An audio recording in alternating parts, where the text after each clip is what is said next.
Esto es Imagen Empresarial y como le comentaba, ayer el Banco de México sorprendió porque la Junta de Gobierno decidió de manera unánime aumentar la tasa de referencia en 50 puntos base.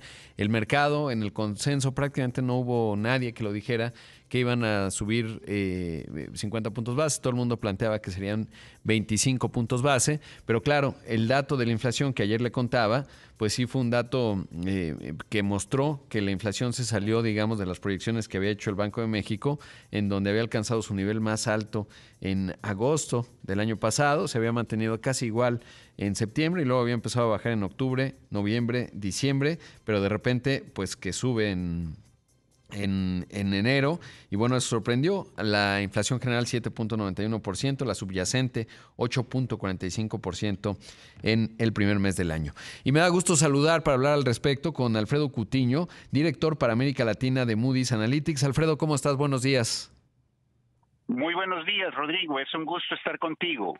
Gracias por tomar la llamada, Alfredo. Y bueno, pues, ¿qué opinión te merece la decisión que tomó el Banco de México? Sobre todo porque, pues, es claro, el dato de la inflación en enero mostró que se aceleró. Claramente esto es una consideración obvia y básica para el Banco Central, pero sí que llama la atención porque, bueno, todo el mundo, a pesar del dato, se mantenía en que serían 25 puntos base.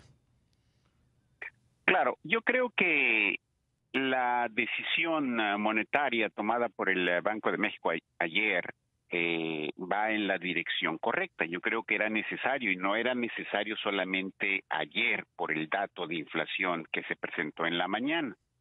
Yo creo que había ya evidencia desde el año pasado de que la inflación no era un fenómeno transitorio. La inflación tenía causas tanto externas como internas. Y en la parte interna, pues teníamos una política monetaria muy laxa, como en cualquier país, no era exclusivo de México.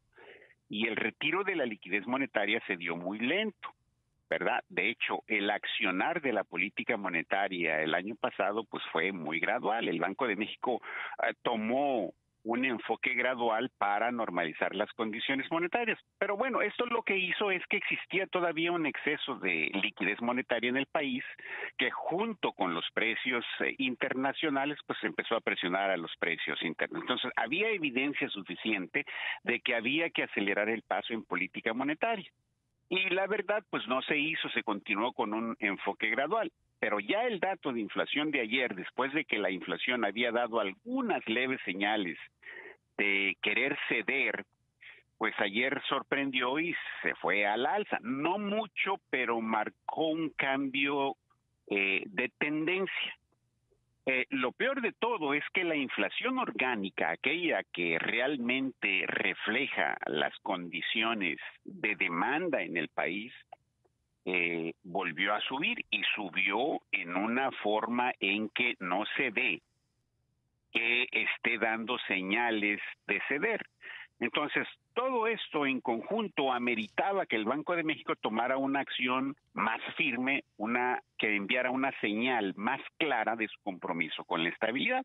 Entonces, el haber repetido el aumento de tasas de interés de medio punto porcentual, yo creo que fue la señal correcta para los mercados, pero sobre todo para los verdaderos formadores de precios, ¿verdad? Que son los productores y distribuidores, que son los que determinan precios en la economía. Y si estos señores no ven una acción firme de la política monetaria, pues van a continuar aumentando los precios, no porque quieran, sino porque saben que la inflación no va a bajar en el futuro y entonces se adelantan, ¿verdad? Entonces yo creo que la decisión de política monetaria de ayer fue en la dirección correcta y creo que mandó el mensaje claro a los mercados. Claro, y es que además hay otro factor, Alfredo, y es que a diferencia de Estados Unidos, en donde México empezó antes, hay que decirlo, el aumento de tasas ahí junto con Brasil a mediados de 2021, o sea, es decir, es uno de los bancos centrales que empezó a subir tasas cuando todavía en Estados Unidos se discutía si era transitoria o no, pero lo cierto es que pues la inflación en Estados Unidos ya lleva una tendencia distinta y la inflación en México pues ya obedece a otros factores, ¿no? Entonces el Banco de México también ahí se separa de la política monetaria del Fed y muestra que puede ser más agresivo. Y en ese sentido, ¿cómo se ve, digamos, desde Moody's la evolución de la inflación, entendiendo que pues ya tendría que venir bajando? Me parece que Colombia también tiene una tendencia ascendente, pero ¿qué lo explica? ¿Qué factores podrían identificar? Bueno, yo creo que la inflación definitivamente es un problema monetario, ¿verdad? Puede tener otros factores que vengan del exterior, algún choque de oferta interno, externo, etcétera, ¿verdad? Pero no hay inflación, y esto lo ha demostrado la realidad en cualquier país del mundo donde haya habido inflaciones altas. No existe inflación si existe un banco central comprometido y firme en el combate a la inflación, ¿verdad? Entonces, cuando vemos que el caso de Venezuela, por ejemplo, el caso de Argentina, si no existe un banco central fuerte y que muestra complacencia con la inflación, pues los formadores de precios van a seguir aumentando los precios, ¿verdad? Entonces yo creo que el por qué no ha bajado tanto la inflación en México se debe en gran parte por el enfoque gradualista que implementó el Banco Central, de decir, bueno, empiezo a normalizar las condiciones monetarias en un cuarto de punto porcentual, después lo subo a 50, pero hay que recordar que antes de que lo subiera a 50, hubieron declaraciones oficiales del mismo banco diciendo que no era necesario aumentar el ritmo de alzas de tasas. Y bueno, así nos pasamos un año, ¿verdad?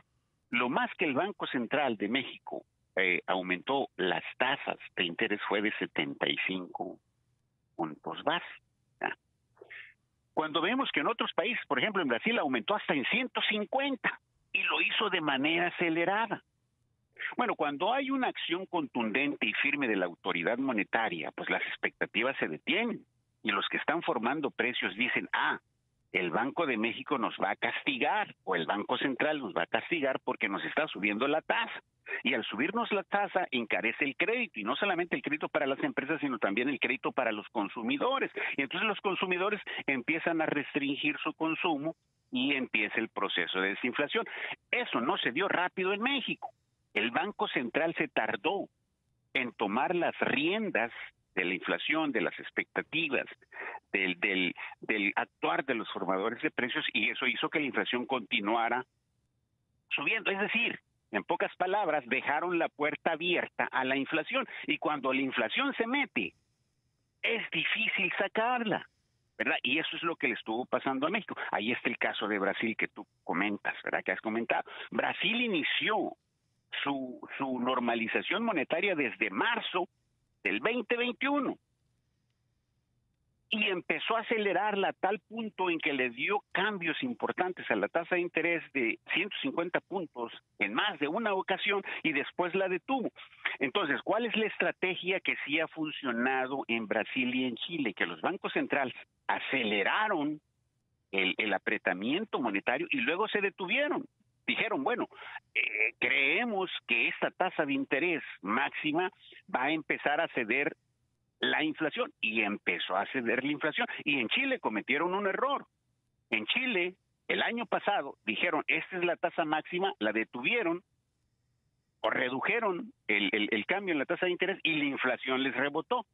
E inmediatamente el Banco Central de Chile dijo, tenemos que volver a subir. La subieron y ya la inflación viene para abajo en Chile, viene para abajo en Brasil, y en México como que ha estado vacilando todavía, bajo un mes, pero vuelvo a subir al otro mes. Entonces lo que se necesitaba era la tasa de interés que había determinado el Banco de México no era suficiente para empezar a bajar la inflación. Ahora, independientemente de los factores que estén detrás de la inflación, ahora ya tenemos un problema de inercia en el país, y eso hay que atacarlo con pura dosis monetaria, no hay de otra. Entonces, para poder bajarla, hay que mantener las condiciones monetarias restrictivas. Pues excelente análisis, Alfredo, te lo agradezco mucho, y sobre todo por la visibilidad también que nos das de lo que ha ocurrido en otros bancos centrales en América Latina, que nos ayudan a tener ejemplos contrafactuales, tanto positivos como negativos, como el caso de Brasil que mencionas, un intermedio el de Chile, bueno, lo de la Argentina, que demuestra cómo sería México sin un banco central autónomo, lo cual sería un verdadero desastre, y por eso hay que apreciar ello. Muchas gracias, Alfredo, un abrazo. Igualmente, un saludo cordial, Rodrigo.